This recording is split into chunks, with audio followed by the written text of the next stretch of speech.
Assalamualaikum warahmatullahi wabarakatuh. Sebelumnya perkenalkan, saya Nara Maningrum dari PTI Angkatan 2024 akan menjelaskan tentang pengenalan CSS untuk tes calon asisten praktikum antarmuka pengguna.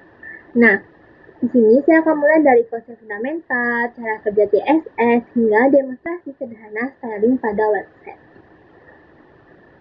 Nah, apa sih itu CSS? Nah, jadi CSS itu adalah singkatan dari Cascading Style Sheet, yang dimana CSS ini digunakan untuk mengatur tampilan visual dari struktur HTML. Nah, jika HTML itu adalah kerangka bangunan nih, maka CSS itu adalah desain interior dan tampilannya, seperti ini. Next. Nah, cara kerja CSS ini dimulai dari selektor yang menargetkan elemen HTML, kemudian diberikan properti dan value untuk menentukan tampilannya itu seperti apa. Contohnya seperti H1 heading 1 dengan colornya blue dan font size-nya 32 pixel. Nah, pada contoh ini tuh selektor H1 ini diberi warna biru dan ukuran fontnya itu 32 pixel. Nah, pada contoh ini, saya akan jelasin selektor itu apa. Jadi selektor itu elemen yang ditargetkan, yaitu dia tuh H1 atau elemen apa gitu. Nah, yang kedua itu ada properti. Jadi properti itu atribut yang diubah. Yang diubah dari elemen itu apa? Misalnya nih, colornya, maka ditulisnya tuh color. Nah, value-nya itu nilai dari propertinya. Colornya itu warnanya apa? Warnanya blue. Jadi seperti itu urutannya. Itu struktur dasar CSS. Jadi struktur CSS itu terdiri dari selektor dan declaration block, yang dimana di dalamnya terdapat properti dan value yang menentukan perubahan visualnya. Next.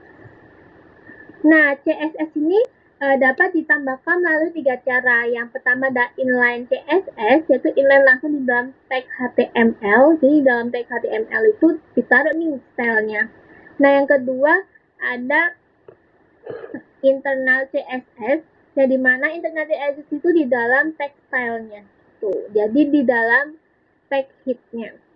Nah, kemudian ada external CSS, yaitu menggunakan file terpisah nih CSS-nya, .css, dengan HTML-nya itu di dalam file terpisah.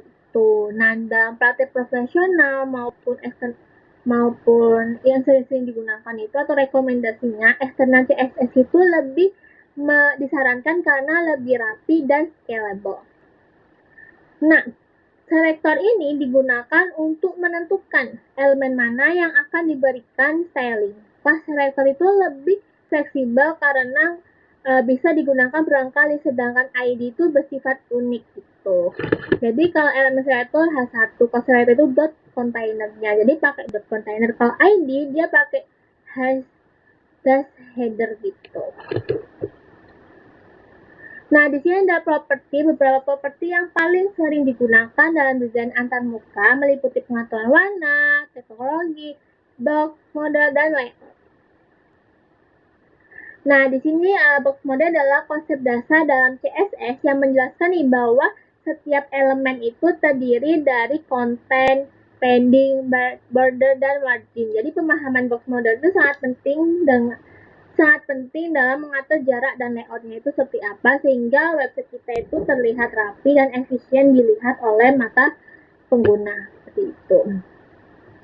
Nah, kemudian flexbox untuk layout itu apa? Jadi flexbox itu digunakan untuk mengatur tata letak secara fleksibel dalam satu dimensi.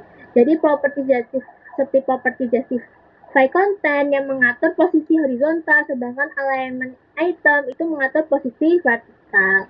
Mungkin akan aku demokan. Jadi ini adalah struktur HTML dan ini CSS-nya, yang dimana saya tuh seperti mengubah kalau tanda ini universal selector itu semua tag atau semua yang ada di HTML itu diubah nih. Jadi marginnya itu 0, paddingnya 0, kemudian box size-nya itu border box, font family itu Arial sensitive. Nah, kalau saya cuma body aja, jadi yang diubah itu cuma bodinya aja gitu.